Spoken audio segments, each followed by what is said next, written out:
Well, all right, all right, all right, all right, all right. Hey, it's another glorious Wednesday, and you guys know what time it is. So, honey, grab all of your crumpets because it's time to dish tea, and you're dishing tea, darlings, with Big Meats.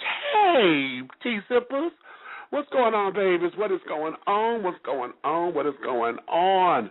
I wanted to say thank you for all of your love and your support. Thank you for listening and coming on in. Oh, if you are online right now listening to the sound of my voice, and at some point in time in the conversation want to chime in, please do so by calling 347-205-9183. Again, that's 347-205-9183. Once you do that and you want to talk, press the number 1. Your hand will go up on my switchboard and lets me know you want to talk. And then when time is allotted for that, I will bring you on in as I need be. And we'll get things rolling right along, and you can have your voice as well, okay? So, I'm very excited. Now, let me say this disclaimer right here just for half a second about me. If I'm sounding a little that way, child, y'all know I got the donut factory job, right? We got to go make the donuts. And I'm a little bit on fumes because I'm just coming in from making the donuts. Well, damn it, did not one of the damn managers of the rest of the hotel that I work for come up in here a few days ago with his damn cooties coughing. Now it's about to start a chain reaction, and I'm starting to get that little tickle in the back of your throat, and I'm starting to notice that I'm sounding a little bit that way, like minor congestion. And yeah, so I've got to go dope myself up. So anybody know me? How do y'all know I'm going to go get everything on the market, take it all at the same time according to its dosages, put some heat on and sweat it out because I can't afford it.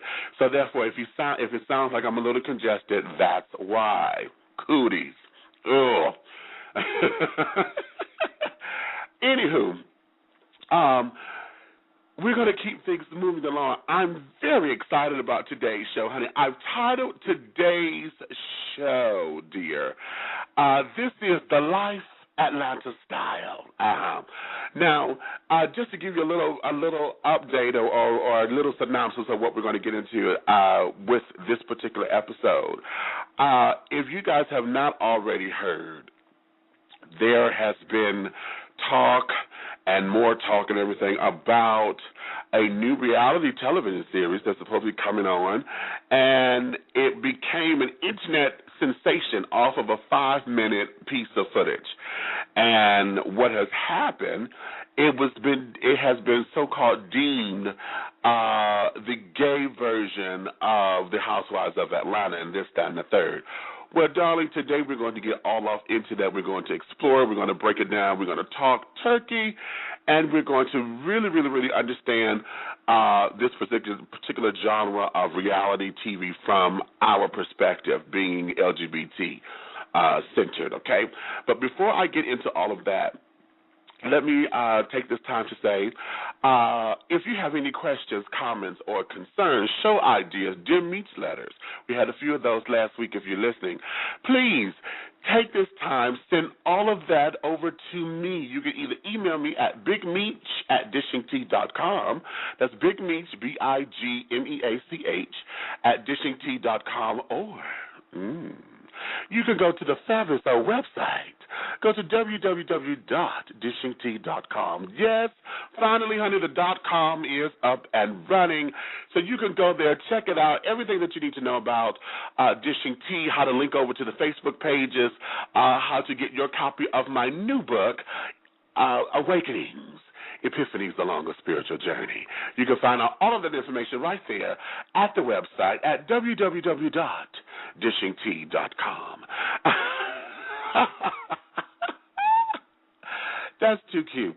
But anywho, I welcome you to go there. Like I said, I'm looking forward to do a lot of the Dear Meats letters and carrying on. You know, I get on the soapbox here and there. So if you guys want some sound, reasonable advice, I'm not going to sugarcoat shit. and I would let you have it tastefully, okay? And really get down into some things. You know, if it's heart wrenching, if you're just joshing with me, if you done made up a story, this, that, and the third, send it on over to bigmeech@dishingtea.com. Okay. So now, today's show, like I said, is going to be one of those hoopers. Y'all see, I'm a little that way about it. I'm happy. I'm excited. I'm starting to feel a little giddy. But because of that, let me say this, and this is the disclaimer for the show. This show is for mature audiences, and the subject matters and or language are not appropriate for children or anyone who is not mature enough to handle the subject matters. So your listening discretion is advised. Again, your listening discretion is advised. Now, for those of you who know me, y'all know I have a potty mouth. I do, and I make no excuses for it. And I don't know what bag I'm coming out of. Just know that I'm coming out of one, okay? And so with that in mind, darlings, if y'all at work, if you're somewhere around where there's children or whatever, I need for you to govern yourself accordingly, because you bitches are not going to be calling me, typing me, sending me Jim Meech letters about you got demerits, you got talked about on your job, whatever the case may be, because you didn't rule yourself. So govern yourselves accordingly. Capiche? Capiche. Comprende. Thank you so much. I appreciate that. Over there, the tea room is also open, or the chat room, if you will. If you want to go over here, please, I encourage you to place questions, comments, or concerns, or follow the show there in the tea room. I just ask that you dish your tea over there responsibly, please. Now, this is the written word, and a lot of times as we read it, we put our own experiences and our own inferences onto the way we think the person is saying the words. So don't go coming out of a bag and throwing your computers at walls and this, that, and the third. Just take your time, breathe, and dish your tea responsibly. It's okay to disagree. Let's not be disagreeable, because if I see that you are, I will chop you, and you will not be in the tea room anymore. Capiche? Capiche? Comprende? Okay. Now, having said all that, let's get down into the meat of this. Now, like I said, today's show, we're going to go into a venture that I am looking at as a success. Now, we've had, my guests have had some good and some bad feedback about it. We'll get into that a little later. But I'm looking at this as a complete success because we're looking at the entrepreneurial spirit. This young man has gone through his reins, and because he saw that this was a need, he had decided to go into his own pocket and create a television program that is going to be reflective of a section of our community that has no voice, or at least doesn't get seen in the way that we would like for it to be seen. My guest today, he has two titles, honey. He's a doctor and a lawyer. How about that? Dr. George Smith. He's a native Houstonian and a graduate of Prairie View A&M University, where he received his bachelor's in business administration degree in marketing and a master's of arts degree in sociology. Dr. Smith is also a graduate of Columbus University, and Thurgood Marshall School of Law, where he received a doctorate degree of philosophy in public administration and a Juris Doctorate of Law. Lord, honey, you was a schooling ass.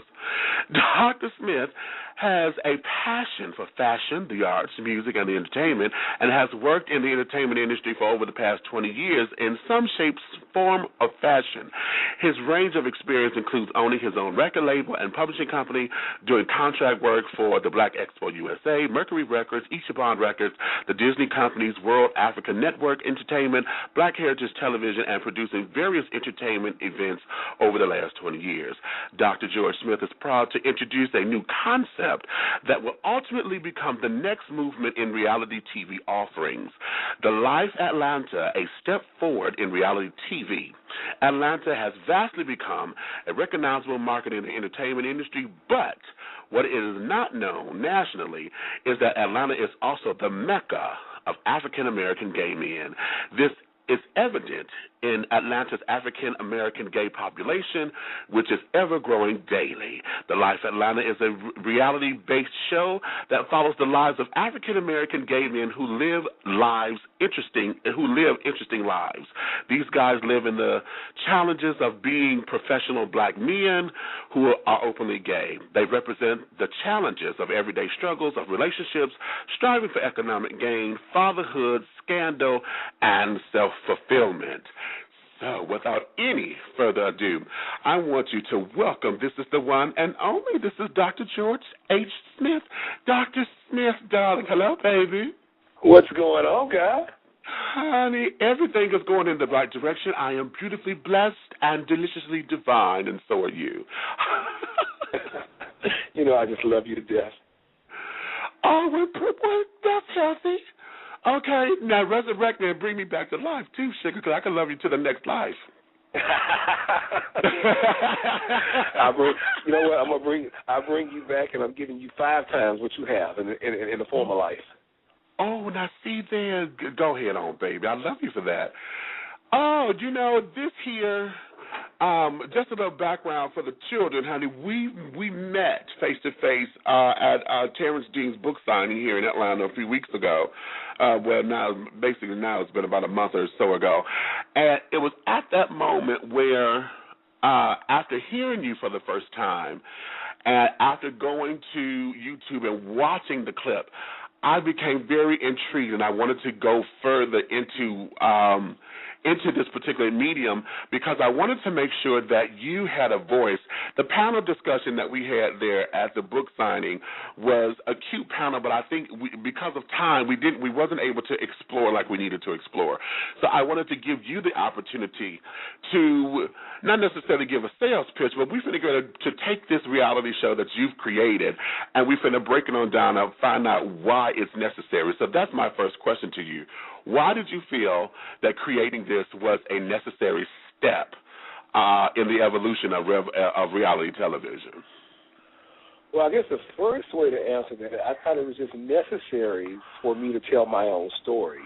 I think it's necessary as we as African-American people, and especially in the gay subculture, that we have to start telling our own stories. For so long, our stories have been interpreted and told for us. And for me, you know, I want to tell the story of who George Smith is and what this life is about. And I came up with the concept with the reality show simply from having conversation with friends over the years and things that would happen, things that I would experience and stuff. And they just thought it was quite interesting, you know, some of the things that I would go through and some of the friends that I have. It was funny as you were reading my bio, and you got through reading the bio of the education, you kind of breathe like, whoa, you've been in school a long time. But for me, doing that, it was just a natural progression for me. It's just something that I wanted to do. I went to school, being the first one in my family to go to college, so I said, if I can get through this bachelor's, you know, okay, I'm good. Got through the bachelor's, if I can get through this master's, I'm good.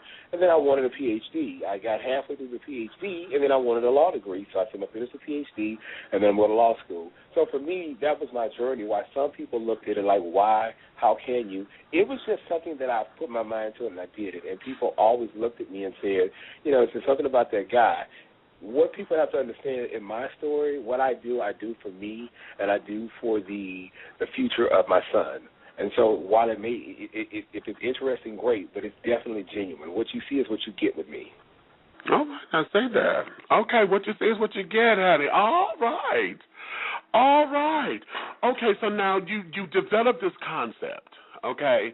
How long did it take you to go from concept to actual the footage that we see? That's the infamous 5-minute clip on YouTube. Yes, as they said when they interviewed me for this magazine, the 5 minutes that stopped America. Well, I actually wrote the concept a couple of years ago while I was still in Houston. I wrote the concept shortly after seeing the initial offerings for the A-list when it first started premiering.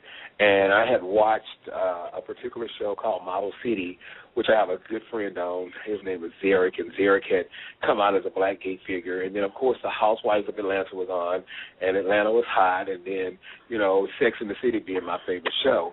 And in Houston, when I lived there, me and I have my sister, I call her my twin. We're 2 years and 1 day apart. Her name is Trania. We just had an interesting life. You know, we love nice things. We dress nice, and we just had a nice life, and we provided for our kids. And we had nice parties and stuff, and people would always want to come and hang out with us and stuff like that. And I remember one day for our birthday party, someone said, y'all should get a video camera because this would be interesting for people to see. So then I started thinking, I started looking at reality shows, and I said, hell, my life is interesting, so why not share the vision with someone else and just inspire somebody else to be themselves? So I think for me, the main thing to take away is to always be yourself and don't let anybody marginalize you or anybody dictate to you what you should be or what the requirements are. Because every time you meet those requirements, they're going to change them on you. So you are forever someone else's bar.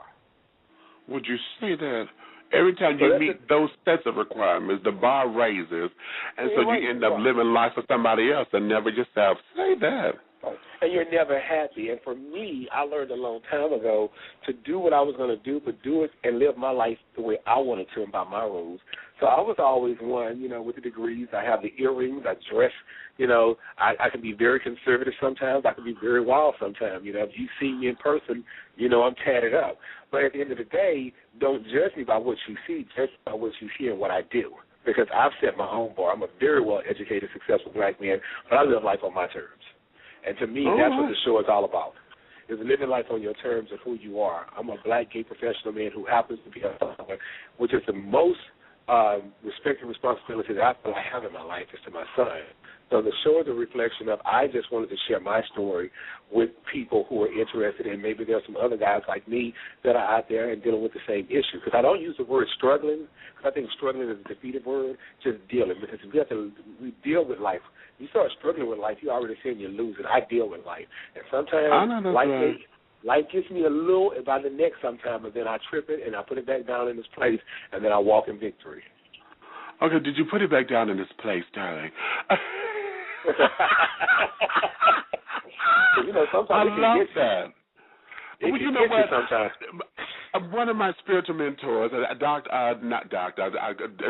respectfully, Alfreda Lenoir, she has written her book, Go to Hell, and in that she says, life shows up so that you show up.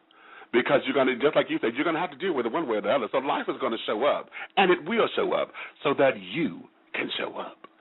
And then show out. How about it? Okay. Exactly. I love that. So now we've gone into this concept. We wrote the treatment. You said you've written the script. How about the casting and getting all of that together? What was that process for you? And actually, it was, it went from a dream to a vision. What was that entailing for you? Well, what happened is that when I relocated here to Atlanta, I simply just assimilated with some of my friends that I had been friends with over the years, and I shared the concept with them. One of the things that was interesting about the dynamics of it is that a lot of my friends that I probably hung out with socially a lot, they didn't live in Houston. They lived in Atlanta, because I always traveled when I was in Houston, and we always met up, at Miami, for Sizzle. We was always here in Atlanta. If not Atlanta, then we'd go to D.C., New York. We'd go to the San Juan Brothers, Cancun. So we were always stopping in somewhere for some big party. It would be the group. But what I wanted to do is just to get an everyday glimpse. Now, the funny thing about the cast is that all of my friends were not necessarily friends with each other. Oh. They knew each other, but not necessarily friends with each other. And friends from the statement that, Atlanta is a cliquish city, because I'm going to tell it like it is. You have cliques in Atlanta. Yes. It's this clique, that clique, this clique. So while all my friends were very well-known, very popular, had social status, they were all in different cliques. So with me coming to the city, pulling from, this is one friend, this is one friend, this is one friend, it just brought about an interesting set of dynamics and personalities. But for me being the nucleus, those guys probably would not have been in one setting together, sharing a moment of space and time. So that's what made the casting so interesting for us. Baby. Yeah, it got real interesting. What you have just described is like in street culture, you have just taken a member from all the other gangs and said, okay, we're finna have this powwow and come meet this treaty. Okay. Well, almost because when you look at the cast, they are from very different social, backgrounds in terms of Atlanta and the social cliques, but all of them are very well known. So it was a kind of interesting dynamic when everyone got together. I think for the process of the show, I always have to start off and just be very honest, and give God credit for who's the head of my life. I honestly did not have a clue how I was going to get this show off the ground, but, I believe in speaking things into existence and getting that vision board together, because when you write the vision down and you make it plain, you can see it. So I wrote the vision out, and I got here to Atlanta, and I said, well, God, I'm here. Let's make it happen. And I met one of my frat brothers. I'm also into a fraternity. I'm a Kappa. I'm a pretty boy. I met a fraternity brother of mine, and I was new to the city. He knew I was new to the city, and we met and we hung out. About maybe 4 days later, he gave me a call and wanted to introduce me to another one of our frat brothers. Now, what's ironic, I only told him a very small portion of what I was thinking about with the show. I didn't go into detail because I don't believe you don't share your dream with everybody. You share your dream too much, it becomes a beautiful nightmare sometimes because people have too much information. But I told him very, very little information that I was thinking about doing a gay reality show, and that's basically all I told him as an all-black male cast. Well, what ended up happening is that he calls me and he wants me to meet another frat brother of ours who is a line producer with the Housewives of Atlanta. Yeah. Okay. So he makes that contact, and my friend brother and I, we meet and stuff, and we decide that this is a project that we both can work on. And so we decide to start getting it together, and we got ready to write the treatment to film. And, I didn't know what constituted, to make up of a reality show because I had never done it. So he kind of took me to school. This is how it's done. These are the formulas, because everything that you see on a reality show is reality, but it's kind of scripted reality. Because the bottom line is that you look at the personalities, and as a producer, you want to hit the trigger points. So while they don't tell people what to say, but definitely they set things up. They know if they know person A don't like person B and has an issue because they both slept with person C, they gonna set up a dinner where person A, B, and C is gonna be there, and then we're gonna roll the cameras and we're gonna hope for the best and see what happens. And so what you do, you learn the personalities, and there's a lot of in-depth on-camera interviews, and you're asking a lot of questions about the other people, what are the thoughts and stuff, and this person is just sitting there, and you're getting all this footage. So we go through all this footage, and we come up with our storylines, because through that, when people talk, they're going to give you what you need at that point. So we put together, an interesting storyline in terms of what we thought would be a good teaser to introduce everybody's character. Now, it was never meant to be in totality, because in 5 minutes, you can't get to know 6 guys, so that gives everybody about 45 seconds apiece, and it's going to take you a little longer to crack me. I'm good at what I do, so you're going to spend some time on this one right here. But I think for that point, you got a little taste and stuff.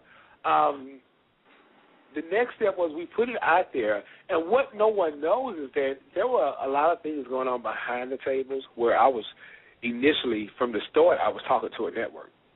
We hadn't publicized that, but there was a network interested in the show from the start. Somehow the trailer got leaked to YouTube. And let me just say this about this internet. Y'all be careful on this damn internet. You can get famous. You can get ruined. There's a lot of stuff that happened. This internet ain't no joke today, because I learned a valuable lesson. We had a premiere with the Lions Den with Gregory Allen, who's my good friend. And we had done that in January at MLK, just to show Atlanta what was going on with the show. So we showed the real, no big deal. Still didn't tell everybody that we were working with the network. At the time, I was working with Princess from Loft 22, and Princess is the original creator of the Housewives of Atlanta. And it's interesting because I met my frat brother, who was a producer, and then I got a chance to work with the actual creator. And what was so interesting about that connection is that her story was so similar to mine. She had written a reality show and did the same thing that I did with her cast, and they were called The Other Ladies of Atlanta. And the Housewife brand actually took her show and absorbed it. And so when people get, a lot of folks really don't know that, because that's why the Housewives of Atlanta is a lot different from a lot of the other brands, because they were absorbed. They weren't created. So she understood where I was coming from as a first-time executive producer, a first-time person writing and creating something for television. So she took me under her wings, and she worked with me, and she actually taught me a lot about the business in a short period of time. Well, at that particular point, we were working with a network who was interested in getting the show and interested in, putting the show on TV. So when it went to YouTube, I didn't mind it because I said, well, Atlanta so-and-so is no big deal. Well, lo and behold, somebody decides to send it over to, what is that? It's one of them blogs. I'm not a big blogger, but it's the blog. The blog. It was. The blog. Yeah. Mm-hmm. But it was on the main one that talks a lot about the straight folk stuff. So it said DL show in Atlanta, the first DL reality show, which was an oxymoron in itself because you can't be DL and be on a reality show. But there is such a uncomfortableness in America with being black and gay. Now, it's all right to be white and gay, but when you're a black man and you gay and you ain't wearing purses and heels, that's an issue. And so everybody got in the uproar and started talking about they automatically jumped on the down low issue, which is not. I ain't down low. I'm on high beam. I'm making it very clear. I'm a black gay man. I'm on high beam. I'm a black gay man and very proud of who I am. Same gender loving. Okay, I don't need nothing low, nothing down, and nothing unsure of what they want. That's not me, and that's not what I represent. But they did jump on that particular bandwagon, and that's what started the scare around America. Because here's this thing: you see the cast. And I like to think we're considerably good-looking. We have nice bodies and stuff, not typically of what you think you see in an all-gay cast. And it just became a ruckus around America that MediaTakeout.com, that's it, MediaTakeout, put on there this download thing. And I'll tell you, man, we just started hitting blogs every day. And to me, people fail to see the real issue of the show versus the sensationalism of it. Now, I'm not complaining because of that today, I still got to know that I'm still negotiating to get on TV. So I can't complain. Dig that. But what I do want to explain to people and what people haven't heard is that, it's a bigger issue today here for our community. We have got to understand we don't want people telling our stories.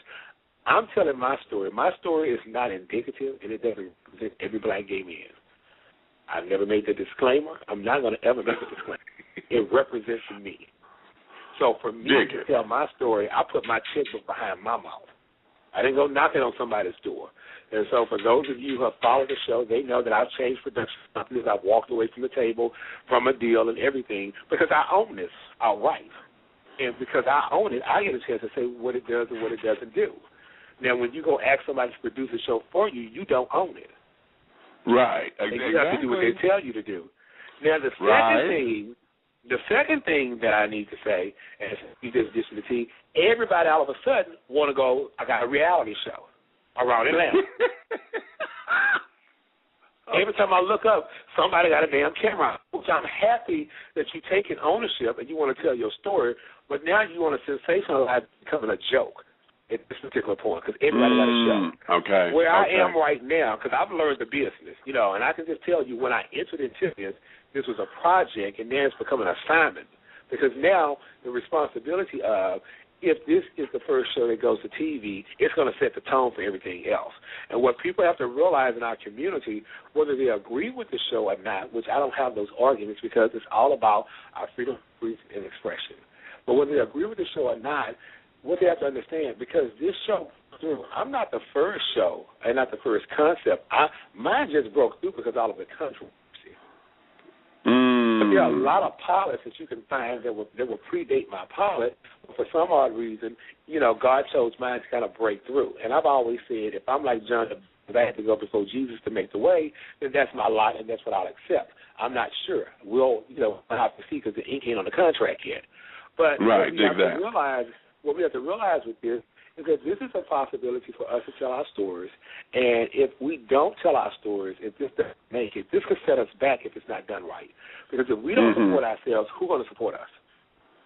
Exactly. And to me, that's a greater issue.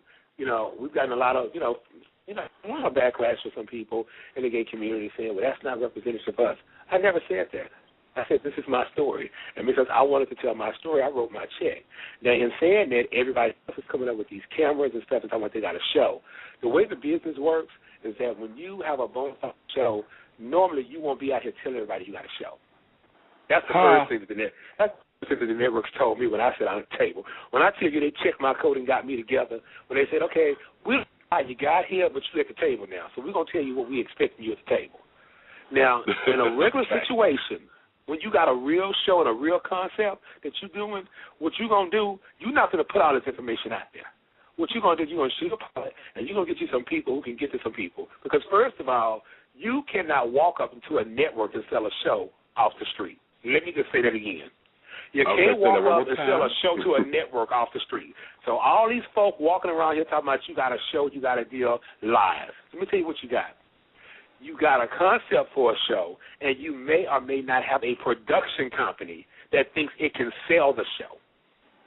And then with that, the next step is if you find a production company that says they want to sell the show or they can get to the networks, there's two ways that deal can go down. You can either get a co-production deal with that company, or they're going to absorb your stuff, and you're going to have to fight for the rights of owning your stuff. Because when they absorb you, you have to sign all your rights away in the contract. And they may sell it, and they may not sell it. So once again, all these kids come out here, I got a show, I got a show. Get your lawyer, you get your business right first. Because when you sell your rights away for the show, you don't know what's going to happen. You know, I remember when I sat down with my first production company, they literally told me at the table that they did not know if I was going to be able to get a producer's credit on my own show. What? They had to fight for that. They couldn't guarantee that. And an executive producer credit was totally out the question for my first show because I hadn't produced a show, didn't have a name in the business, yada, yada, yada, yada, this and yada, that. Okay? That was what I was told. I sit at the table and was saying, you mean to tell me I got a network interested in this, and everybody at the table is going to eat off of something I own, and I don't get the proper credit? Well, that's the way the business goes. And it happens. There are reputable people who have given up certain titles because they wanted to get on TV, and that's how the business is done. So, you know, it just depends. It's like everybody saying, I got a show. Well, you may be with a production company, but when a production company goes to sell the show to the network, if it's a new production company that they don't have any credits to their name, you're not going to get a deal. Because it's all about production companies have to have credits to their name. They have to have produced a certain amount of shows before they go bid to the network to do a show. Because what's going to happen if this new production company you're dealing with don't have the credits, then they have to do a co-production with a bigger production company. Now, there's another scenario that happens, and it's happening right here in Atlanta.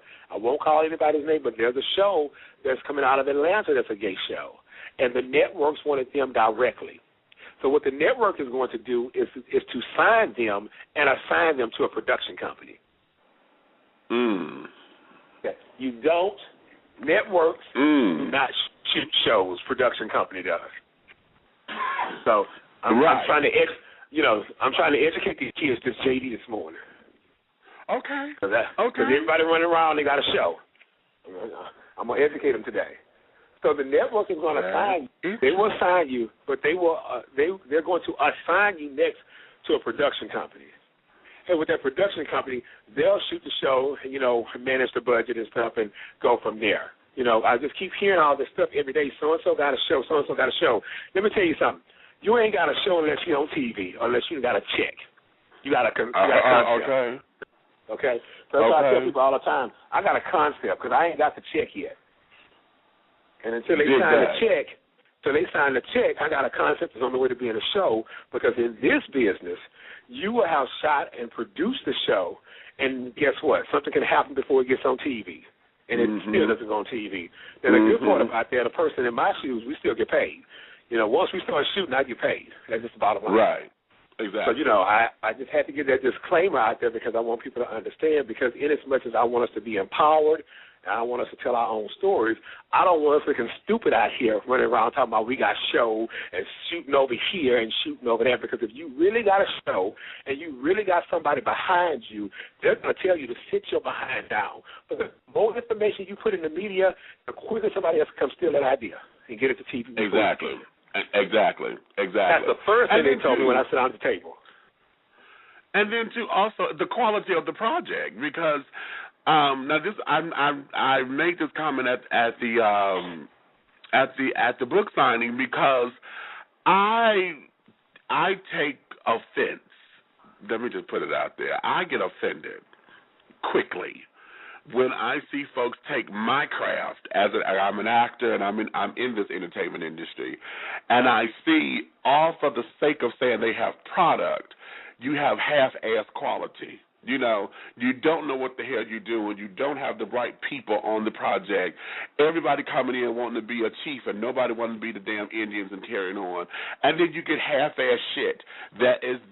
Number one, you have not taken time out to say that my name is on this and it needs to be something of integrity. And then number two, dealing that we are a subculture of a subculture. Okay? And I'm saying that because the gay culture is a subculture, but black gay culture is a subculture. Okay. Exactly. And then we are all bottled up under those same stereotypes that these children put out there and all these different images that I'm on the front line. I've been on the front line for 27 years out here. You know, I'm gay. Hey, I'm gay. Look at me, blah, blah, blah, blah, blah. I could do this. I could do that. And being there, these images that go out there and this half-ass shit is what I have to fight against, because now mainstream populists is saying all of y'all must be like that. Right.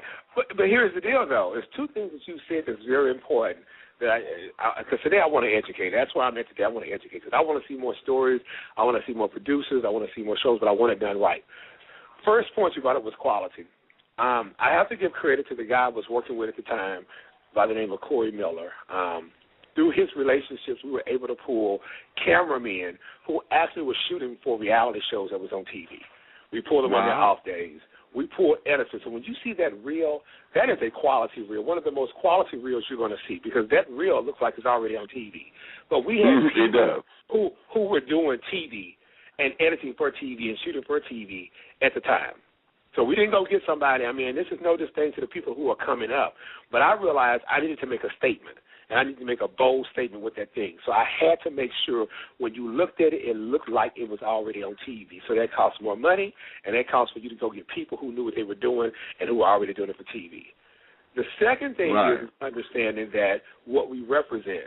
Now, I think what has me up in a little uproar now is that I'm noticing in the media that all these people who are already known as, well, not icons, but as some kind of personality or stuff, who we knew are gay, now it's this newfound thing. They're coming out, and they want to take a part of this newfound, get the money off the gay stuff. I'm not knocking a brother who's a newscaster, but when he said he was coming out the closet, tell me something I didn't know. Right. I mean, really. I mean, when they make this big deal, Don is gay, I'm like, really? I mean, are we surprised? And then he does his book. He does his tour, and what we have to understand what we're going up against now, because we're trying to tell real stories. You look at my life, I don't make my money off TV yet. Now, God willing, I will be soon, but right now I don't. So I'm telling my real story and stuff, and so we're competing against people who are already out there in the media, in the spotlight, who now it is fashionable, and it's financially fashionable for them to come out. I'm watching Wendy not too long ago, and Sandra Bernhardt is on there, talking about she recently came out and she's a lesbian. Girl, you've been a dyke since the beginning. Exactly. She recently came out. What? Right. What's new about all this information? But what happens is that it's a lot more comfortable for the media and Hollywood to accept them because they've known this secret for so long, and they can. Right. It's more palatable. And then here we're coming off the street, so to speak, telling true stories. So we have to understand what we're dealing with, and we have to understand we have to band together to tell our stories, because if not, that's just another form of somebody else telling our story. Exactly. That brother on TV, he's not going to give it to you raw and uncut like I am, because he's already been conditioned for TV. That's why he was in a closet on TV forever. So now that he's out on TV, he's only going to go so far. Mm-hmm. You'll never see him kissing his man on TV. You're not going to see that. But his book's going to go number one. When he wrote that book, it went number one. because he used the media and they used him. So we have to understand what we're up against with telling true stories and what the reality of it is. We live in a time where we have stars now. Once they have their time in the sun, they're coming back for their second time around with a reality show. It's just a lot that we're competing with. So we really need to be mindful when we do our projects to do them right, because those are the ones that get through. Regardless is that if it's our own personal view, they still look at it as something that represents the masses. So we have to make sure that our homework is done and we're ready to do business when we slide through, because we never know which one's going to slide through, you know. But for MediaTakeout.com doing what it did, and then World Hip Hop Star what it did on my show, I don't know if I'd have the notoriety that I have across America right now to say that I would. Right. But instantly, when it hit their blog and stuff, and in one day 2 million people stopped to look at their blog in one day, of course it helped. Oh, exactly. So we have to be ready at all times with our projects and ready to go. And, you know, and I'm not saying you're going to be always be 100% ready, but you need to have your position ready from the words they go on what you're going to do with your project, have your project ready from the words they go, and be ready to run with it. Because I can tell you, when I started this project last December, I've had more hits, more bruises than anything, but my foundation for the project was right, because I was a businessman first. And no matter what came my way, I was able to rebound. Now, some rebounds were slower than others, but yet and still I was able to rebound. Now, I ain't going to tell you no lie. I ain't going to blow no smoke up nowhere that don't belong. I'll blow your charge up your nose, but I ain't going to blow no smoke up your ass. All right now. Oh, see. Okay. Now, you wanted me to keep it real. Okay. Well, then let's go here, because let me play devil's advocate just for half a second, because here's something that I would love for you to just explain. And I know I want folks to really hear you say this is your story. Right. And I need folks to understand that, okay? And I'm going to throw this card there, because one of the things about gay culture, and that's across the board, is that business understands the gay dollar. They know that rainbow dollar, honey, has more green in it than anything. Okay. And one of the things about us is that we have become a culture that has been known for our extravagance and known for our opulence. Do you think that, or have you encountered criticism about the show in those little 5 minutes that they've seen, that it may be a little too pretentious because a lot of folks don't see black gay men in that light? You know what, I have. And without pulling a stunt, that is. Without pulling a stunt. And what I say to that is for me, you know, I think it's everybody's walking everybody's truth. You know, one thing I can say about me, you know, from across the country, there are going to be a lot of people that, you know, they can say they don't like me for whatever reason. You know, one thing is if you do business with me, you get paid. You know, I don't cheat nobody. Second thing is my bread is consistent. You know, unlike a lot of these girls that came to Atlanta and reinvented themselves because they came from Mississippi, Alabama, you know, someplace, and the girls weren't really nothing, and they got here to Atlanta and became something, you know, and then want to reinvent themselves. I didn't reinvent myself when I came here. I was the same brain. Dig it. So for me, I'm just being me. Now, I'll tell you any day, I work like anybody else to provide for me and my son and to make sure I have, and that's my driving force. What I do with my dollar ain't for what everybody to do, because for me, when my bills are paid and my tithes are paid and my son is taken care of, I want a cute pair of red bottoms. Somebody else may want something else. Right. You know, but that's my story, and I write the story the way I want it to end. I don't live that story by anybody else's. You ain't got to agree, you ain't got to endorse it because you ain't paying for it. Right. So I don't have no problem with that. So what people will say, well, this is too much and this is too much and that. Live your life on your terms, how you want to live it. I don't judge anybody how they live their life, and I allow people to judge me how I live my life. I like nice things. Anybody who's been to my house knows my house looks like that. I change my house up ever so often. I got ballroom curtains. You know, the material of my curtains are made out of, the drag girls can make a dress out of. That's just who I am. You know, I can go in the boardroom with a suit, and I can go to the basketball court with a pair of sneakers on. You know, I just live my life in my truth. And for people who have something to say, that I'm okay with that, but that's your opinion. You know, at the end of the day, everybody has a story. Everybody has a beginning story. Everybody has the middle of the story. And everybody has an end, which is the future. And who knows what that end is going to be, because it can be rewritten at any time. But I think with the Populous and stuff, I just think that, there are going to be those people that have issues with regardless of what they see, because we still live in a closet homophobic environment, even within our community. That's true. Because last alone, when we were doing the SBA Summit for Pride, I thought this statement was so interesting. I can't think of who made it, but I remember sitting there, and I think you were in the room when they said, with Atlanta's black gay men, a lot of them out, but not out. Right. And that was such a profound statement and stuff, because here in Atlanta, you got all these black gay men circulating, but they want to say, my mom don't know I'm gay. My child don't know I'm gay. But they're always in a gay club. They're always on some boy's back, on some boy's pole. Now, here's the deal. Let's just get this straight. If you over 30 years old, you black, professional, successful, and gay, and you ain't in a marriage and got no kids and running on women, I think you need to look in the mirror and check yourself. Because around 30 years old, and sometimes you can stretch it to 35, but definitely around 30, and when you a real bachelor, you done graduated, you got a little money, you done the things, there's a progression in life where you want to start settling down, you want to start procreating. You got a very small percentage of men who will be hoes for the rest of their life. But all this front and stuff, your mama know you was gay. She knew you was gay when she saw you running around there and your toddler looking at your cousin, the wrong way. She knew. Okay. So you ain't fooling nobody. But that's the culture that we live in. And my thing is, to those brothers, if that's where you are in your truth, then okay, fine. Don't step away from anything until it's your time. But I'm not going to allow you or anybody else judge me because I can walk in my truth. Mm-hmm. We had one of the biggest questions on the summit was, when I did the youth summit as well, and, it was interesting because they asked a question about bisexuality. And they invited me because they felt like I was an older person and I was a little more hip, and so they wanted to get my view. And we just had a difference of views because the younger folks didn't have a problem with people being bisexual. They was like, okay, cool. I'm like, I want to know what side your toast going to be buttered on. I ain't competing with Eve now. I'll tell Steve to go sit down somewhere because I'm finer than Steve, and I look better than Steve. Right. But I'm not going to play with you and Eve.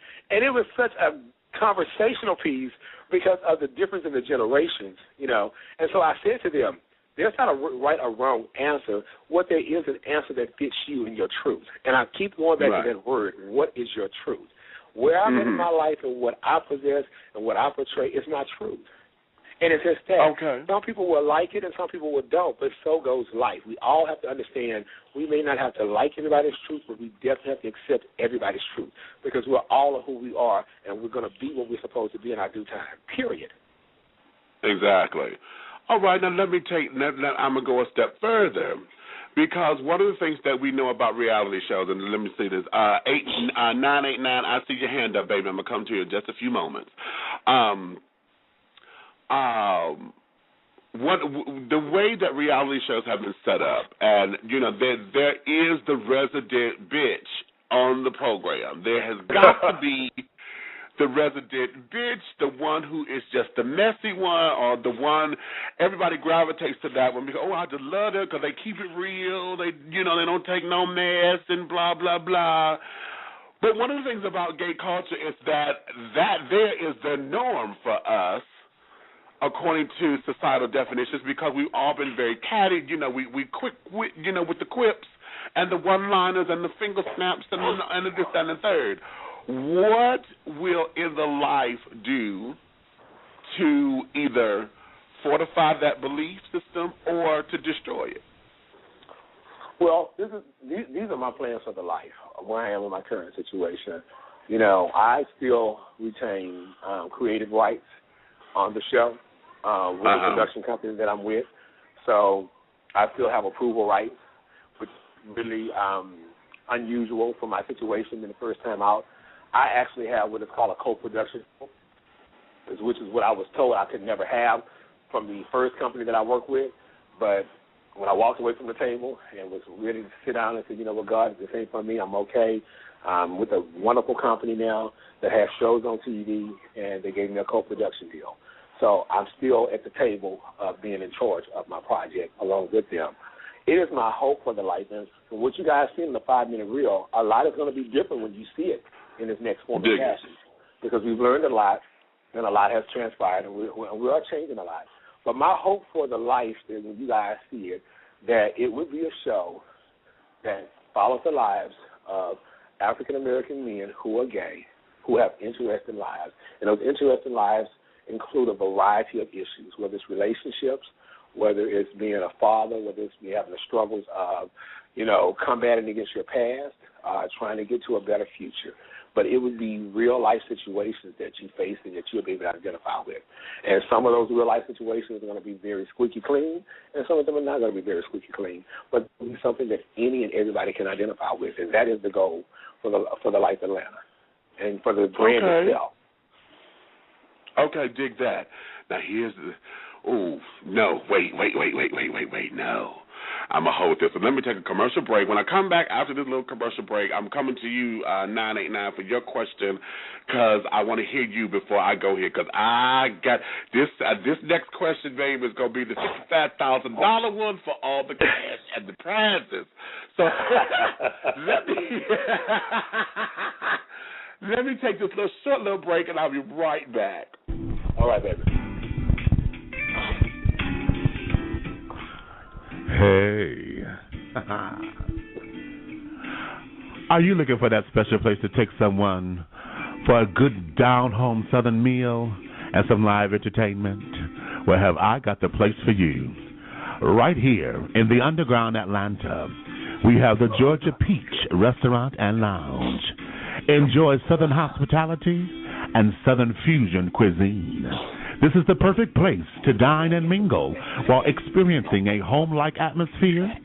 Stop by and enjoy invigorating jazz and blues music with live entertainment on the weekends. We're open Monday through Saturdays. Lunch is served from 11 a.m. until 5 p.m. Dinner served from 5 p.m. until 10 p.m. Appetizers from 10 p.m. until close.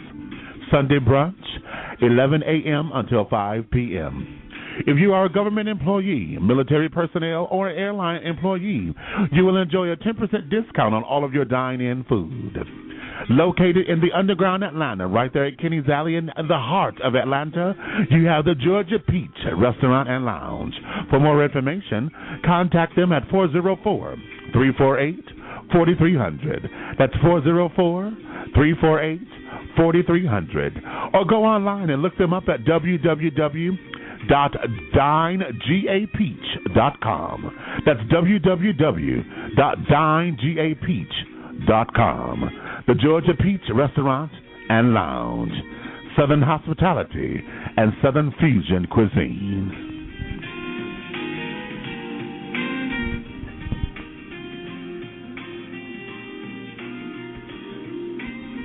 This is Karen Reese, and I'm all the way from Jamaica. I'm dishing tea with Big Meech right here on Blog Talk Radio. You're dishing tea with Big Meech right here on the Blog Talk Radio Network. And we are back. All right, if you're just joining us right now, honey, we are talking with Dr. George H. Smith. He is the creator and cast member, honey, with The Life Atlanta, the soon-to-be-released new television reality show that is focused on the lives of LGBT men of color and their affluence, their opulence, and their lifestyle, okay? And I want to continue our conversation. I have someone here that's on hold. You've been on hold for a little minute. I want you to come in with your question before I go in with the rest that I want to say. So 989-790, 989-790. Hello there, darling. You're dishing tea with Big Meech. Just say hello to Dr. Smith. Hey, doctor, how you doing? Hey, baby. How you doing? You know what? I was so excited to call today, but I don't really have a question. I just got some comments, a few. I'm just so happy to hear that it's out black educated man doing this for our community. I agree with you on the children trying to be halfway in and halfway out, and I'm sick of it. So tired of seeing these thug-looking boys, and they Queenie is all get out. Just girls trying to be boys.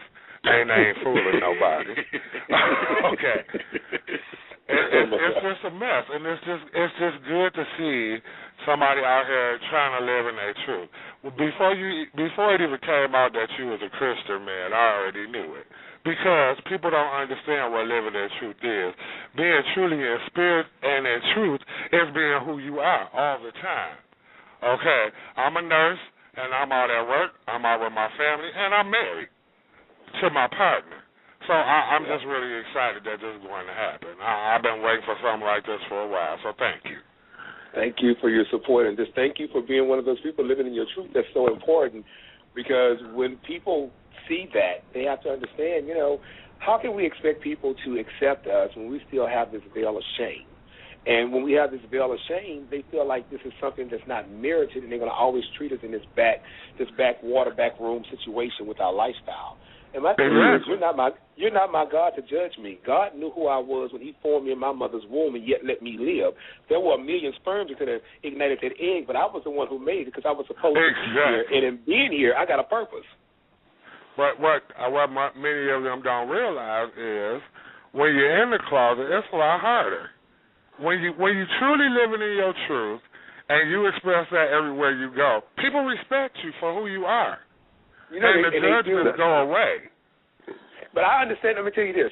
And the reason why I tell people that I respect everybody where they are, because I know what it feels like to live in that closet, to live under that pressure, that pressure of expectation.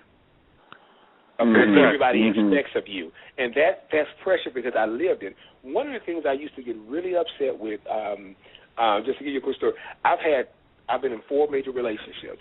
And my second lover, who is now my best friend in the world, I dated him because at a point when I met him, I was not very comfortable in who I was. I was still straddling and trying to hide. And he was so gay. His name was Jeffrey. And I call him Cottontail because he was just so gay. And he was okay with being gay. And that was very attractive to me at the time because I used to tell him, I want to feel like you feel. You don't have this pressure of living up to these expectations or what everybody wants of you and expects of you. You're just okay with being who you are. And one of the things that he taught me in a relationship that liberated me, no matter where we were, I was always his first priority as his partner. And he would tell any and everybody, you know what, first of all, let me take care of George. This is my number one. So, like we were at a dinner party, he made sure I had something to eat. No, baby, you said I got your plate. He was never ashamed to say, this is my partner, this is my first priority. And he really helped me grow up to understand it's okay to be who you are and to live in your truth. And I understand those, brothers, because there's a lot of pressure from our families. There's a lot of pressures from our friends out there in society. But you have to get that weight up off of you because that weight will literally crush you on the inside. Exactly. Well, a lot of times there's more pressure coming from yourself than your family and all the outside influences. And I agree with that best friend thing because that's who taught me, my best friend. Okay. So, you know, I was liberated by a queen that carried a purse and was always wearing very androgynous clothing. And for some reason, even though at that time I was trying to hide, it never bothered me about that person being who they were, and they know who I'm talking about. I want to say one thing, in that I have a sister. I have sisters, but I have 2 half sisters that are gay, and I have a sister by my mom. She's straight and very supportive of me. But black women are very important in my makeup. But one of the things that has bothered me over the years, with some black women, is that when they see an attractive guy and someone who could be very suitable for the other sex, and he's gay, that what a waste comes in. I want to plant some seeds today, have some people grow. Don't say that, don't do that, don't think that, because it's not a waste. Because in those statements and stuff, we don't understand the seeds that we're planting in people's lives. Because if you see a fine black dude who's professional and degreed, and you say, "Oh, what a waste," then what you're really saying to that person is that, okay, the gay lifestyle deserves anything less than good. Right. That's what you're really saying. I lived that life, and Demetrius, a big beach here, that's my best friend. Okay. He knows I live that life. We be together And the women would come on to me or whatnot and say, well, why are you even with him?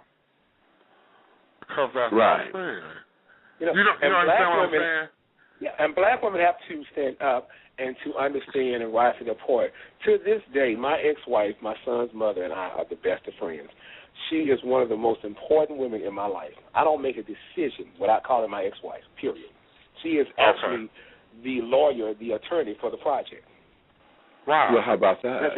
That's just how involved she is with my life and supportive of my life, and I'm supportive of her life, her and her new wonderful husband. She just had a wonderful daughter 6 months ago, and, we raised my son as a blended family and stuff. But, we've come to a point where we started off as friends, and she supports me in who I am and the person that I am. And I just think that, for me, I have a story to tell because I don't have those, as much of the issues that I am faced with in my life. There are some things I'm so grateful for. I don't have baby mama drama. We come together. We have a 14-year-old son, and what we said from day one of the divorce is how can we make his life better? And anybody who knows me personally, not just who think they know me because they know of me, but anybody who knows me personally, they know about the relationship between me and my ex-wife, and they know about the relationship with my son. And I don't really get off into all this other stuff what people think they know because, there are a lot of people that know who you are from a personality speaker, but they don't know you personally. So that's why I can separate it. But I just think to me there's a story to be told because I think there are a lot of guys out there who are in similar situations that I'm in. And, hopefully by telling this story or just showing exposure of it, they can get something out of it. I think each cast member has something to bring to the table for someone because they're so vastly different. And this is just a simple offering for the movement because we're living in a day and a time that we have to incorporate as a culture, as a subculture. You said something about those rainbow dollars. And, we've had this conversation before. Those rainbow dollars, we meet up in city to city, partying and then celebrating, whether it's Black Gay Pride, whether it's a circus city. But my question is, where are those dollars circulating and where are they going and who are they helping? When we leave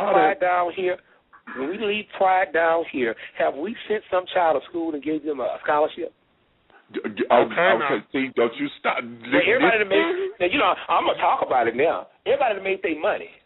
But what have we done to help our community?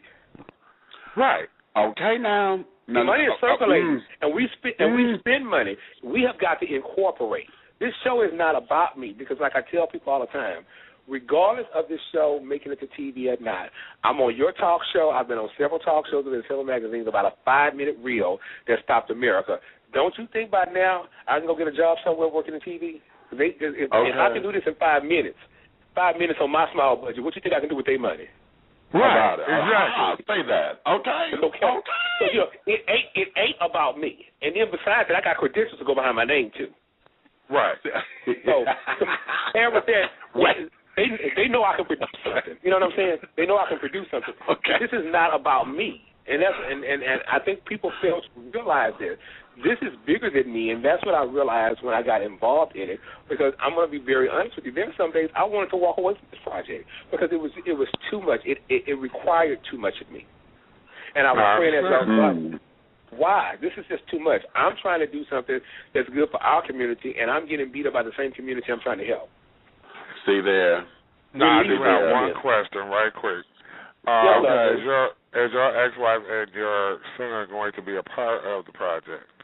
As far as she will be. We are at a point with my son. My son is 14 years old. He's been in high school, and the way I've always been about my son, he knows about me.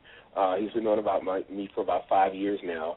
But the way I've always been about my son and his life is just that I want him to deal with life as it comes to him right now, and not deal with the unexpected of my life. Though he knows about me, I still keep my life separate from his to a certain degree because I think that at his age, it's enough to deal with life at the way it comes at you naturally, and then to throw this in. That's not to say that he doesn't know that I have a lifestyle. He doesn't know he's met my partner when I was in a relationship, but I just don't involve him actively, and I don't think for the show purposes that I want a 14-year-old child subjected to all of the interpersonal stuff that happens and the exposure because people don't respect boundaries. No, exactly. And he's a child. And if you want to see Dr. Smith go there, mess with his child. Right. Okay. And that's why I go there. I mean, it's not that I don't think it's important for people to know that a gay man has a child and that child is a part of his life in that genre, but I wanted to know because I think a lot of people, especially in these reality shows, they involve these children way too much. Way too much. And these just for straight shows. And they forget that so. Children have to deal with their own peers and their own peer pressure and stuff like that.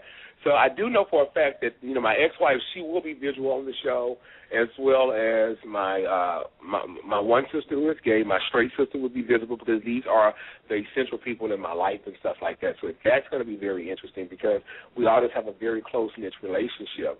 But I think with my son, we're going to wait, and, if God willing, it gets to TV and we have a few seasons, and maybe, when he gets 16, 17, he may decide that this is what he wants to do, and then we'll visit it from there. But right now at 14, I just want him to concentrate on, getting through high school, playing football. I heard that. Got his first little girlfriend, so we didn't have to talk. Right. Okay, that's okay to talk. Okay. Look, and let me go ahead and put it out there. Freckles and blonde hair. We didn't have to talk. Right. They had the serious talk. We had serious talk. Right. I done pulled that banana. I done pulled that banana out and showed him how to do. We ain't playing no games. I'm too sexy to be a granddaddy. Let me tell you. Let me show you. Let me talk to you right there.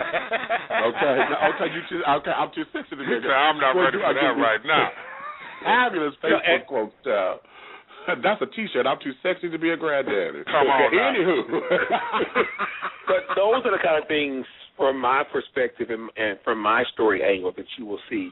You may not see him on the show, but you would definitely see the stuff that I deal with, how I parent, and just the challenges his mom and I have. We're constantly on conversations. I'm constantly, from one city to the other, doing this and doing that, and we're sitting down as a blended family, what's best for him, looking at this and that. You'll see that, part of my life. You'll see the fun part of my life when I get a chance to go out and some of the stuff that I do in the social arena, hosting and stuff. You'll see some of the not-so-fun stuff, the headaches that I deal with some of the people and, some of the personalities that we don't click with. I mean, I just want to get a real perspective of, what it's like to walk in my truth and my skin, and hopefully someone out there can identify or at least extract something to be okay with what they're doing. Because I keep telling folk in Atlanta, and this is the most important point that I can make, only people that know about Black Pride, who are associated with somebody who's associated with Black Pride, who knows about us. When this thing hits TV, you're talking about Nebraska, Wyoming, places that don't know what it's like down here. Once you get those kind of people peeping into your living room and seeing what's going on in your life, it's going to change the whole structure of how people think about what's black and what's gay. Exactly. Atlanta Housewives did it. Right. Let me go ahead and with the elephant in the room, because this question always comes up. People always ask me about my opinion on Derek and Lawrence Tate. I love those guys. I truly love them. Let me tell you why I love them. I love them because what I see on TV, living here in Atlanta, is what I see when I see them out. When I see those guys out, when we in our space, our environment, our club, they are what they're doing. Whatever they do on TV, they're that same personality, the way they are in a private setting with us. So for me, I love them. I love the fact that they're walking in their truth. What I don't like is everybody always trying to say you got to be against each other. No, there's plenty of room for all of us on TV. Exactly. So my thing is, where it's not that many of us trying and stuff like that, I don't like to be in a room and we're not speaking because people want to divide and stuff. No, those guys, I love them. I love their style. I love their attitude because they're being true to who they are. Before I moved to Atlanta and when I saw them on TV and when I got here and met them, exactly what I saw on TV is what I saw in person, and that's okay. Well, I don't choose to dress like that. Now, I wear a Johnny boot. That's a whole different kind of boot. For y'all who know fashion, you know what I'm talking about. That's why I say okay, now. I wear a Johnny boot. That's my high heel boot that I wear. You know what I'm saying? And all our other components, they collect that stuff. But we each have different styles. We each have different ways of living. And as long as it's the truth, it's great to me. And so all of this back and forth. It's so exciting, especially with this type of show, especially in the black community, because like you said in the beginning, it's okay to be white and gay, but it's not okay to be black and gay. The first question my family asked me when I came out was I getting done or was I doing the doing? Why is that important? Either way it is, I'm still gay. Right. But and that's the consensus of the black community. those isms, because they come over into our community. There was another thing that I liked about the youth summit and stuff versus, the older regime and stuff. In the youth summit, they were talking about positions. With these young kids, position don't matter. With, 30, 35 and older, position matter. What does it matter whether you sticking or getting stuck? You're gay. Right. Period. What does it matter? Okay. I don't, but once again, it's this slave mentality that we have to break up from, because house slave versus field slave. You're all slaves. One of them just than the other. Okay. Okay, say that now. One just say cooler than the other. Grace Jones, slave to the rhythm either. Okay. So I mean, it's the same thing. Well, I'm masculine, he's feminine. Really? What does it matter? You still gay? You still touching a penis? You still get excited that's about always a big issue. And like you said, it done spilled over into the community because the children say that. It's crazy. And so for us, we have got to liberate ourselves from these isms, because we unfortunately become a victim, and then we victimize, almost like pledging. For those of who's in a fraternity. Say that. Say that. So you haze. And the thing about it is, we got to understand history. People don't understand in the black fraternity culture, because I am a fraternity boy, because it's a lot of layers to me, and I know a lot of things. In the black fraternity, we didn't have hazing until the boys came home from the World War. That's when hazing really showed up, because what happened, because when they got recruited for the war and they got over there and they were in the same position as their white counterparts, to be accepted, they got beaten. And they had to take this test and take all this pain to prove themselves for a brotherhood they were already a part of. All y'all was going to war. All y'all was going to war to die. So why I'm going to let you beat my ass so you can think I'm worthy to go die with you? Really? Mm-hmm. Right. That's that masculine. Really? So they bring their dumb asses back over here, and I'm going to start with the Kappas, because I'm one. The Kappas, the Alphas, the Omegas, and the Sigmas, and those there others. And they want to start beating folks' ass to start playing, and then we got this whole hazing thing that came out of it. You wasn't a fraternity boy unless you got your ass beat. Well, it's the same thing in the black gay community. You see a fine looking, you got to be a top, you got to be this. I don't know how many fine niggas I've seen walking around Atlanta letting these girls jump on their back. I ain't got a problem with you. You probably where you are. Right. Be probably who you are. You walking around here because feel like you can't be who you are. We will satisfy you and live in your truth, because until, as a subculture, as a community, start to live in our truth, we cannot expect for anybody outside of the circle to take us serious and respect us. Right. Until we learn how to do it ourselves. That's it. That is it. I mean, and that's just it in a nutshell. When the show came out and you had all these black gay guys hating and having all these negative things to say, and let me tell you something, they didn't do nothing but help me get to the table where I am now, because as one person said it that I'm working with now, a negative comment equals a view. Exactly. It's a point of view. Mm-hmm. It equals a view. And all they need is just the numbers to say, okay, we got a buzz going. Right. That's it. They're interested. And that's what we are now. We're in a good place and stuff. And so for me, I realize the magnitude of the responsibility. As well as I want this to be entertaining, I want it to be informative, I also want it to be liberating, I also want it to do something to help establish our culture and our community. That's where I'm at, because this weight is on me. I can't tell you that was so much the forefront when I started with the idea, but it really became evident through the struggle of getting this idea to where it's at now, the responsibility. And I really believe that God has to have somebody they could choose, that He can choose that who can handle this. Because, what's going to happen when one show makes it to TV, whether it's mine or whoever, so many networks are going to be looking for stuff, and you're going to have a lot of buffoonery on there. Right, exactly. Because then it's going to be all about the dollar. Because if the Life Atlanta is the first one, they're going to need something to combat this. So they're going to come looking for a gay show anywhere they can find it. And they've already started down here. They've already started looking for crazy kind of ideas and trying to work on stuff to see what's going to happen. Because best believe they're sitting up waiting, trying to see what's going to happen with the Life. If you don't think these networks are talking about the Life Atlanta, then y'all wrong, because they are. When I got in this new production deal, one of the things that was said that they thought we were already signed, because that was the rumor around the networks, that we had got signed, it was just holding us. And I was told the people, if we got signed, someone got my check. Okay. I don't have it. Okay. I don't have it. So right. if you try to do some business, come on this way. So people got to understand what's at stake here. This is bigger than just me. It's bigger than the money. It's all about the movement. And whether I do it or the next person does it, whatever gets out there first, if it's not done right, and when I say done right, it ain't about the story that's being told. It's the integrity of what that person stands. Exactly. That's right. Thank you. That's right. That's right. Because at the end of the day, for me, I'm not trying to just get $1, because I want to be very clear on this.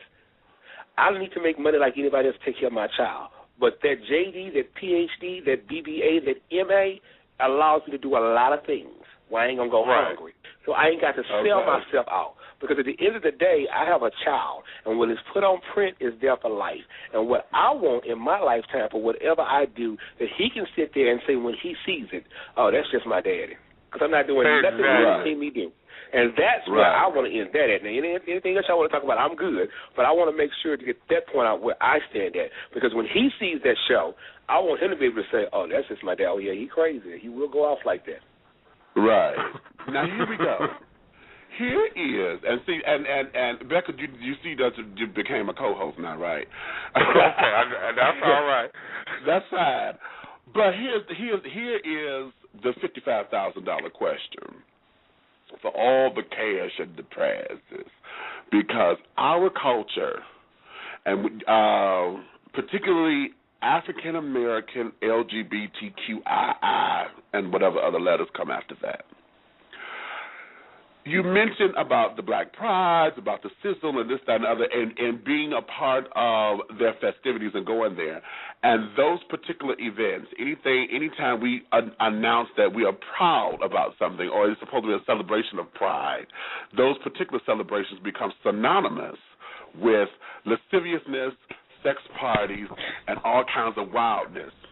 Also, just as we said, our heterosexual, heteroattractional counterparts only see gay in position because every time they think gay, particularly when they see someone who is masculine, who does not fit what society deems to be gay, whenever they see someone who is out of the norm of their scope of gay, they instantly go to what we do in the bedroom because they can't handle that. Right. You know, the program, the Life Atlanta, is going to be dealing with high-spirited gay men, most of whom are single, and going to have a life. How do you see that as being a problem? Let me tell you what we're going to deal with, because I had this issue, and you, I think you heard me when I was at the summit when I said this. I'm single right now, and I'm sexy, and I'm looking to get married. So, dig it?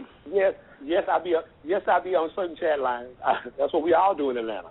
Whether your picture's on there or not, whether you got a fake profile or a real profile, the realness of it, that's what we do, and that's how we communicate in this day and age.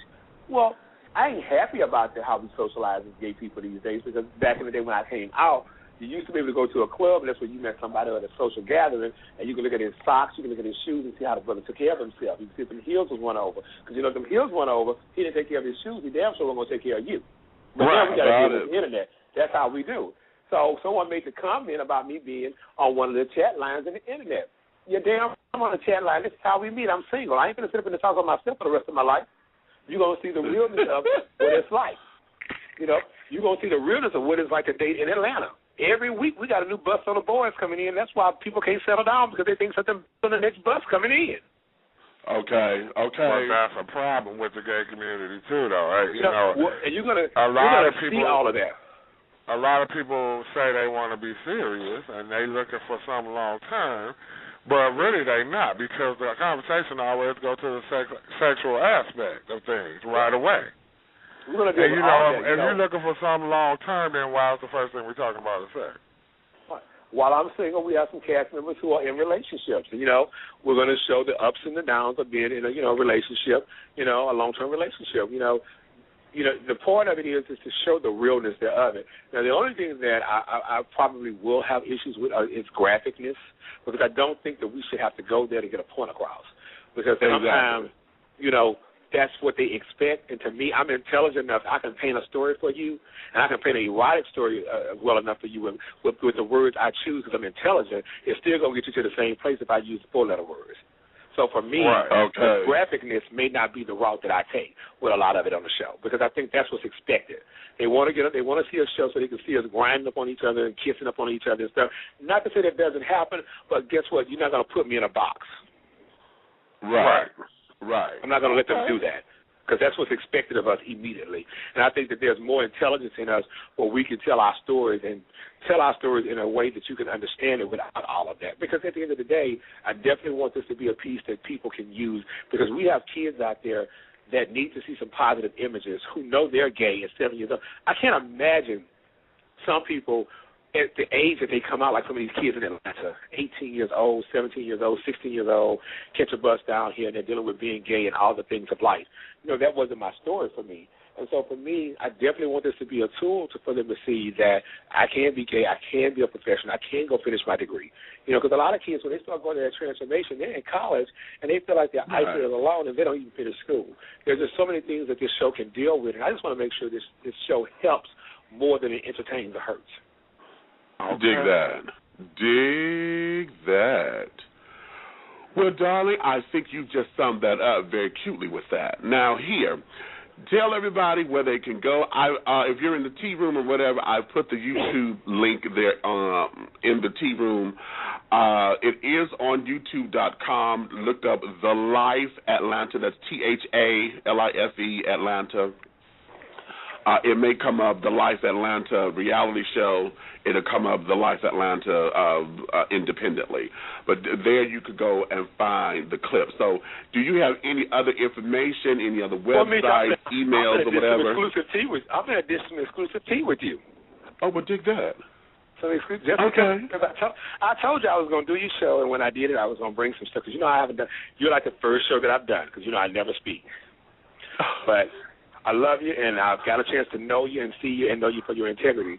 So a lot of folks don't know where we are in the process with the show. I have a co-production deal.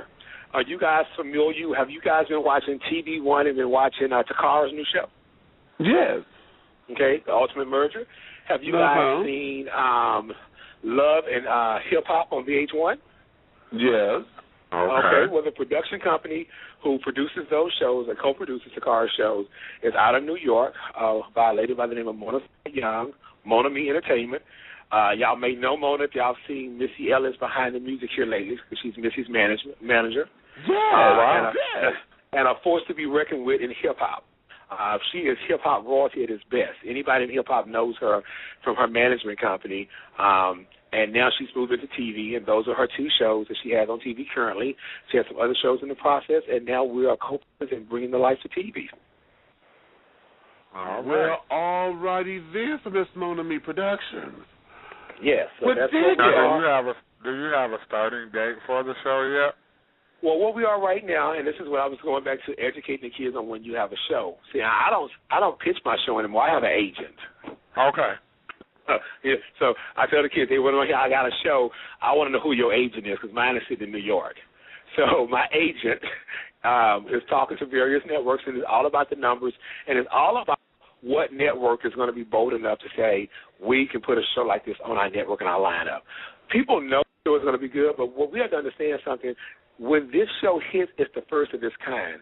This is not an overnight thing. And that's why I keep telling these kids walking around here with these camcorders when they got a show. You got a show you can put on the internet, but when you talk about getting on a major network, you're dealing with, they have to go sell this show to their sponsors, and their sponsors have to be okay with it. Now, let me just say how difficult that is.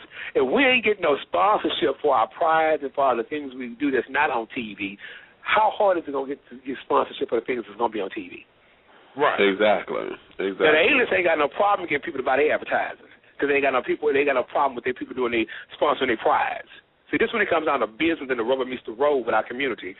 We got to stop all this bullshit and all these business people in our community, these club owners, these promoters, these pride people, the party goers, the party promoters and stuff like that. We have got to get our community together and incorporate, because we're missing out on money and dollars. And when we miss out down here, it trickles all the way up. And that's what these folk don't understand. You got to connect the dots, and it's about connecting the dots. So it is a challenge when you're trying to sell a show of this magnitude. One, there is no show like this on TV. There is no precedence for an all-black gay cast for reality. The closest thing they could say is a Noah's Ark. We're different from Noah's Ark. That's scripted. where we are. There's a big difference between the two. You ain't seen nothing since Noah's Ark or before Noah's Ark. It is a hard road to climb, and the road gets harder when we don't take care of our business at the bottom level. You know, so where we are right now, there are some networks that are interested, but it's going to be a nice song and dance. I could tell you in 6 months it could be we could have the answer, or it could be 18 months. It's not an overnight process. And while these kids are running around here talking about they got a show and all this stuff like that, if you ain't got a reputable agent talking to a network, honey, you ain't got a show. Period. Period. Point blank. Okay. You ain't got a show. So stop embarrassing us in the community with all this stuff. You know, we embarrass ourselves because we get the little stuff and we're running away with it. You know, if you got a show, keep your mouth closed. And if you really got some folk behind you that can get you to TV, they don't want you talking about the show to anybody, so won't nobody steal your concept, dummies. Right. The only way I'm protected is because my stuff got so far out there. And that's what the first network told me. This is the only way, because now you so far out there till you become an overnight sensation. They're not going to steal it because they got to see what's going to happen. Or you're going to pass or you're going to fail. But I suggest you stop talking. That's why y'all stop hearing from me. Okay. Exactly. While the rest of these kids out here running around, they got a show and they taping at this club and that club. You ain't got no real show doing no mess like that. Because if you was with a network, they're not going to let you put it out there. Or if you had a real agent, it'd be quiet. So let's just do the right thing in our community. Let's get serious about our business. Let's incorporate our business, and let's come together and let's be one. Regardless of what we think or feel or like each other, let's just be one. Okay. Well, we're down to the last 40 seconds. So those of you who are listening by computer, we're going to stop streaming by computer. If you're on the phones, you'll catch everything, but everything afterwards will be in the archives. So once we are done, please, if you love me, tell a friend. If you hate me, tell an enemy. But do know this, that one way, shape, style, form, or fashion, this will be moving forward. So with that, my darlings, I'm going to bid you guys who are leaving us right now a goodbye. We're going to close off with Dr. Smith, and then we're going to get our Wednesday started, okay? So I just had to say that now because, you know, folks get upset if you don't say it to them before they cut off, and then they get all huffy. So, Dr. George Smith, honey, you are such a delightful spirit, honey. Well, thank you, and I love you. Thank you for having me today. And we're on Facebook if they want to reach me, or they can reach me on Twitter, George Smith JD, and come directly to me on Twitter. There is a page for the life, but that page has to come down now that I have an agent and we're moving forward in the right professional way. So all that has to come down because it's a conflict of interest. We're trying to get it to the networks. But you can reach me directly, George Smith JD on Twitter, or you can reach me on Facebook. Okay. All right. Well, with that, any last parting words for the populace? You know, now that the Life Atlanta is becoming a blueprint, because we've always said that, you know, when it comes down to being pioneers and things like that, there is never a blueprint until you've gone through it and then you become that blueprint. So now that you're there, what are some of the parting words that you may have for someone who's looking to follow in your footsteps, look up to you for motivation and all of those kinds of particulars? For one, get you a good team of people around you. I would not be where I am with this project if I hadn't had good people here in Atlanta. Extreme Entertainment. Greg is a good friend of mine. Dwight, from Sizzle, great friend of mine. So many great people that have been on my team. Princess from Lost 22 Entertainment, great friend. Mona Scott, who's just become a great, great friend. Stephanie, who works with her. You have to have a great team who knows more than you, that can educate you so you can know how to maneuver. You may have the ability to create and a God-given gift to lead, but you don't always have all the information. So surround yourself around people who really know and be open to listen and to learn. Just because you're in charge, you don't know everything. Be open and become a student. I am a student of this business now. And anybody who can help and teach me anything, I'm listening to them, and I'm taking notes, and I'm researching, and I'm writing. And then always be open to give information out. Anybody who calls me, I tell them what I did. I don't tell them it's a blueprint, how you do it. I say, this is what I did. Take from it what you need, pray about it, and ask God to give you your own blueprint. But, be open both ways to receive and to give. Because I've always said, I may not be the one to finish this up. Just like Jesse ran for president, he wasn't supposed to win. But I guarantee you, when Barack won, it wasn't a big deal about a black man running. It was a big deal about a black man winning. Winning, right? Exactly. And folk miss it all the time, because if Jesse hadn't ran, you would have had two questions to answer for Barack. Can a black man run and can he win? But 50% of the work was done because what Jesse did. So Barack only worked on 50%, on the other 50%. And that could be my story. And if that's my story, that's what God wants me to do, I accept that, and then I move on. But that's what we have to do, be open to give and open to receive in this process. All right. Well, all right. Okay. Becca, my sister, thanks for coming in, child. Okay. And then the doors of the church are now open. We're going to take up all right. Okay, now, come on. I love it. But listen, you guys have a blessed day and meet anytime. You let me know, and I'm here for you. And I'll definitely keep you updated with what's going on. And the next big movie, you'll have an exclusive on. Please do, because you got an open platform right here anytime, baby. I don't care if it's a party promotion. I don't care. Anything you need, you got it. Thank you, love. And y'all guys have a blessed day, okay? All right, baby. Brother. You too. You have be a great day, honey. Thank you. All right now. All righty. Bye-bye. Ladies and gentlemen, that was Dr. George H. Smith, honey, creator, cast member, and now, as you heard, honey, just one of the architects of a new wave of reality television, and letting us know that an all-black cast, honey, is coming soon. The Life Atlanta will be on television set soon, honey, as we finish working out the deal and getting all the particulars in order, getting the business together. Everyone has to remember, honey, this is show business. The show part takes care of itself. It's the business that everybody needs to get into. And as you heard, honey, that's what this is all about. So on that particular note, honey, your mother has got to go and learn some of her business, child, because, hell, I got a couple things that's on the table as well, and I can't go into it right now. But trust me truly, honey, when I tell you, I will let you guys know what's going on. If you have any other questions, comments, or concerns, please go to the website, www.dishingtea.com, and put all of your questions and things there, all of your Dear Meets letters, everything that you need is right there. Please, Christmas time is coming. Pick up your copy of Awakenings, Epiphanies Along a Spiritual Journey, right there on the website as well. I would love to have your support on that, and prayerfully, you can use the book as one of the tools that you use along your walk towards your excellence, your absolute greatness, and your authenticity, okay? So with that being said, my darlings, please finish all of your crumpets, honey, because the tea has been dished, and you're dishing tea, darlings, with Big Meech. I'll see you guys next week when we have Selena Johnson is returning. R&B's best kept secret will be with us next week as she begins to release Chapter 5, Underrated. You don't want to miss that. I'll talk with you guys soon. Ciao.